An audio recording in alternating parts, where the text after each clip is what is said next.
ओम नमो भगवते वासुदेवाय.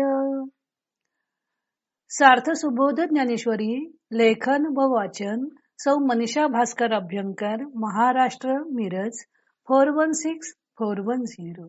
अध्याय 11. विश्वरूप दर्शन योग. ज्ञानदेवकृत 11व्या अध्यायाचा समारोप. ओव्या आहेत 700 ते 708. ज्ञानदेव आता 11व्या अध्यायाचा समारोप करत आहेत. ऐसे जगदूदर दोंदिले, तेने करुणा रस रसाळे, संजय म्हणे बोलिले श्रीकृष्ण देवी. जगत उदरामध्ये असल्यामुळे दोंदिल व करुणाच्या रसाने रसाळ असे जे श्रीकृष्णदेव ते याप्रमाणे बोलले असे संजय धृतराष्ट्राला म्हणाला. ययावरी तो पंडू कुमरू, जाहला आनंद संपदा थोरू, आणि कृष्ण चरण चतुरू एकतो जगी. असे श्रीकृष्ण बोलल्यानंतर तो अर्जुन आनंदरूपी धनाने थोर झाला आणि श्रीकृष्णाच्या चरणांचे सेवन करण्यात जगामध्ये तोच एक चतुर होता. तेने देवाची या दोनही मूर्ती निकिया न्याहाळी लिया चित्ती, तव विश्वरूपा होनी कृष्णाकृती देखीला लाभू. त्या देवाच्या दोन्ही मूर्ती चित्तामध्ये चांगल्या न्याहाळून पाहिल्या तेव्हा विश्वरूपापेक्षा कृष्णाच्या सगुण रूपामध्ये फायदा आहे असे त्याला आढळून आले. परितयाची ये जाणीवे, मानून किजेची देवे, जे व्यापका होनी नव्हे एकदेशी. परंतु त्याच्या या समजुतीला देवाने मान दिला नाहीच, कारण व्यापक रूपापेक्षा म्हणजे विश्वरूपापेक्षा एकादेशी रूप म्हणजे चतुर्भुज रूप हे बरे नव्हे असे श्रीकृष्ण म्हणाले. हेची समर्था वया लागी, एक दोन चांगी, उपपत्ती शार्ंगी दाविता जाहला. आणि हेच चतुर्भुज रूपापेक्षा विश्वरूप बरे ही गोष्ट स्थापित करण्याकरता एक दोन चांगल्या युक्ती श्रीकृष्ण दाखवते झाले. तिये ऐकोनी सुभद्रा कांतू, चित्ती आहे म्हणतू, तरी होय बरवे दोन्ही आतू, ते पुढती पुसू. त्या युक्ती ऐकून अर्जुन मनात म्हणतो, या दोनही रूपामध्ये कोणते बरे आहे ते देवाला आता यापुढे विचारू.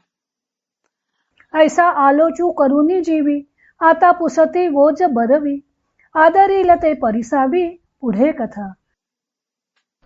याप्रमाणे मनात विचार करून आता तो प्रश्न विचारण्याचा चांगला प्रकार स्वीकारील ती कथा पुढे आहे ती ऐकावे. प्रांजळ ओबी प्रबंधे, गोष्टी सांगी जैल विनोदे, ते परिसा आनंदे ज्ञानदेवो म्हणे. निवृत्तीनाथांच्या पायांच्या कृपेने ही कथा सोप्या अशा ओवी छंदात मजेने सांगण्यात येईल असे ज्ञानेश्वर महाराज म्हणतात. भरोनी सद्भावाची अंजुळी, मिया ओविया फुले मोकळी, अर्पिली अंघ्रिये युगुली विश्वरूपाच्या. मी शुद्ध भावना रूप ओंजळीत ओव्यारूपी मोकळी फुले भरून विश्वरूपाच्या दोन्ही पायांवर अर्पण केली असे श्री ज्ञानेश्वर महाराज म्हणतात.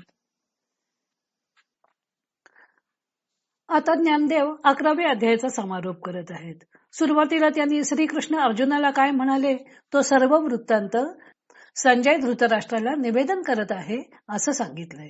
श्रीकृष्णाच्यासाठी जगद दूर दोन दिले, करुणा रस रसाळे अशी दोन विशेषणं वापरली आहेत. जगद दूर दोन दिल म्हणजे सर्व जगत पोटात साठवल्यामुळे पोट मोठे असणारे असे श्रीकृष्ण. पहिले विशेषण श्रीकृष्णांचे गणपतीशी साम्य दाखवते. सर्व विश्व त्याच्यातच सामावले असल्यामुळे श्रीकृष्ण प्रत्यक्ष परब्रह्म स्वरूप आहेत. ते विश्वरूपाने प्रकट झालेले असू देत किंवा कृष्ण रूपात असू देत, दोन्हीमध्ये तत्वतः काहीही फरक नाही.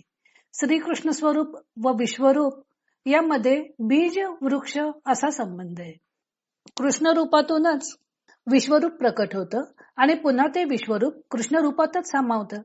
पुढच्या विशेषणातून श्रीकृष्णांची वाणी कशी होती ते स्पष्ट होते. करुणा रस रसाळ, करुणा रसाने रसाळ असलेले असे श्रीकृष्ण. भगवंतांची वाणी करुणेने पाझरणारी होती. अर्जुनावरील आत्यंतिक प्रेम हे त्या करुणेचे कारण होतं. नंतर त्यांनी अर्जुनाचे पण कृष्ण चरण चातुरू या विशेषणाने वर्णन केलेले आहे. अर्जुन श्रीकृष्ण चरणांची थोरवी जाणण्यामध्ये चतुर होता. भगवंतांनी जो उपदेश केला तो त्याला पूर्णपणे आकलन झाला.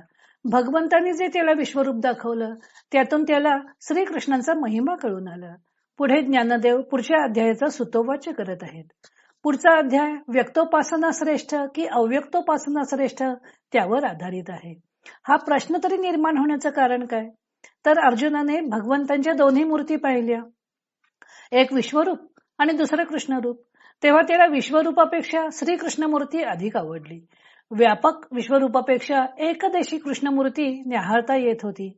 त्यांच्याशी संवाद साधता येत होता. सहृदयतेने आलिंगन देता येत होते.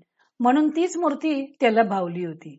पण श्रीकृष्ण व्यापक विश्वरूपच सर्वश्रेष्ठ आहे असे सांगत होते. तेव्हा या दोन रूपांमध्ये अधिक चांगले रूप कोणते आहे ते आपण भगवंतांना विचारू असं अर्जुन मनाशी म्हणाला. आता तोच प्रश्न अर्जुन पुढच्या अध्यायात भगवंतांना विचारणार आहे असं सांगून ज्ञानदेवानी या अध्यायाची पुढच्या अध्यायाशी सांगड घातलेली आहे.